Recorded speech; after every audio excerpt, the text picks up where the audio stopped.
Shalom saudara-saudara yang dikasihi oleh Tuhan Yesus Kristus. Hari ini kita bersyukur saat Tuhan memberikan kesempatan dapat mendengarkan sekali lagi kebenaran firman-Nya. Marilah meminta pertolongan di dalam doa. Bapa di dalam surga, berikanlah kami hikmat yang sejati untuk kami mengerti apa yang menjadi isi hati Tuhan, dan ajarlah kami untuk mengerjakan yang terbaik bagi kemuliaan-Mu. Dalam nama Tuhan Yesus Kristus. Amin.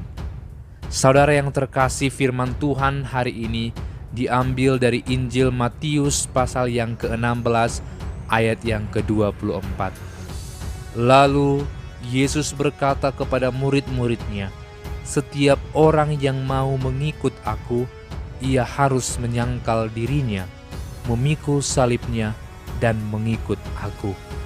Saudara yang terkasih, kita dapat menyaksikan dari kisah perjalanan Yesus bahwa ia memiliki banyak sekali pengikut, tetapi banyak juga di antara mereka ketika mengikuti Yesus justru bukan karena percaya kepadanya, tetapi ingin mencukupkan dirinya dengan keajaiban-keajaiban yang Tuhan lakukan.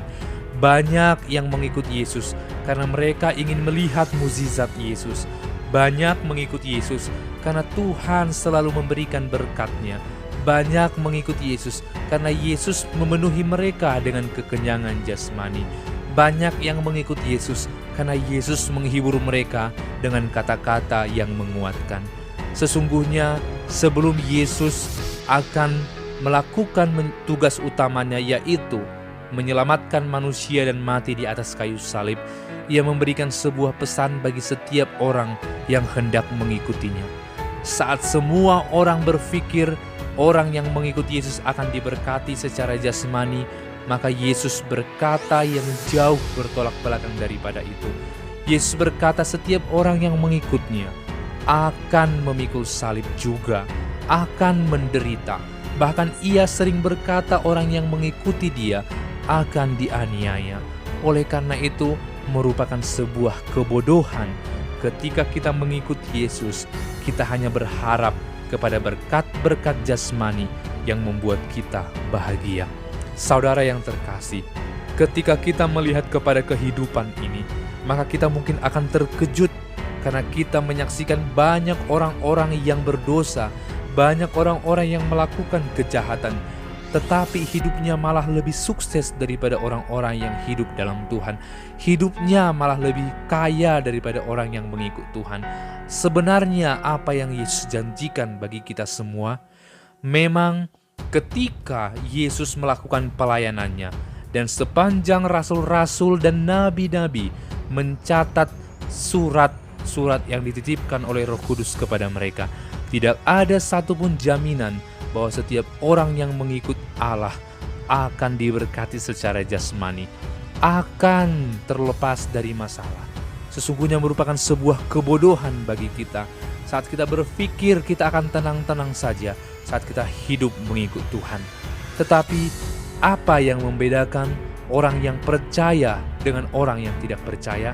Sesungguhnya bukan kepada letak berkat yang mereka miliki, tetapi kepada respon hati mereka.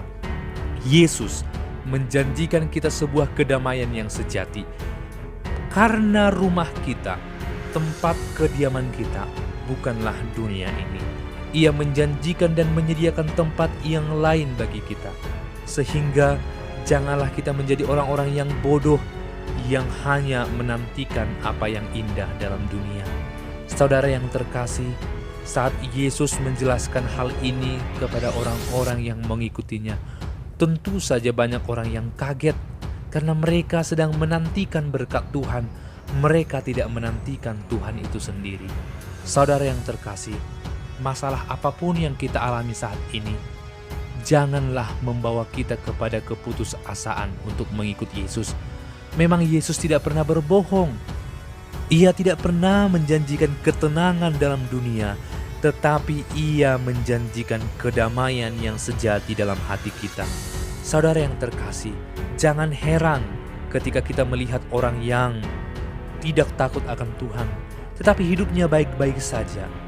Ketika pemazmur berkata, "Aku memang heran, mengapa orang yang jahat orang yang fasik, orang yang berlaku curang. Mereka hidupnya baik-baik saja, bahkan dikatakan mereka gemuk, bahkan dikatakan mereka sejahtera. Tetapi pemazmur menyadari bahwa ketika aku ada di dalam hadirat Tuhan, maka aku akan mengerti bahwa mereka pada akhirnya akan berakhir sia-sia.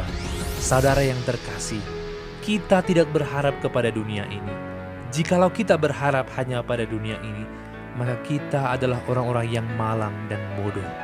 Maka Yesus berkata, barang siapa yang mau mengikut Dia, harus memikul salib, harus menyangkal diri.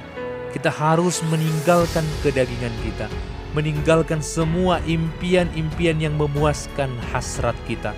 Tetapi kita harus terus mengejar apa yang menjadi keinginan Tuhan. Sesungguhnya memikul salib adalah saat kita mengerjakan kebenaran sekalipun kita dibenci. Menyangkal diri ialah meninggalkan kesenangan dunia karena kita ingin mengerjakan kebenaran. Apakah kita mau hidup beriman kepada Tuhan sekalipun dunia ini tidak menjanjikan apa-apa?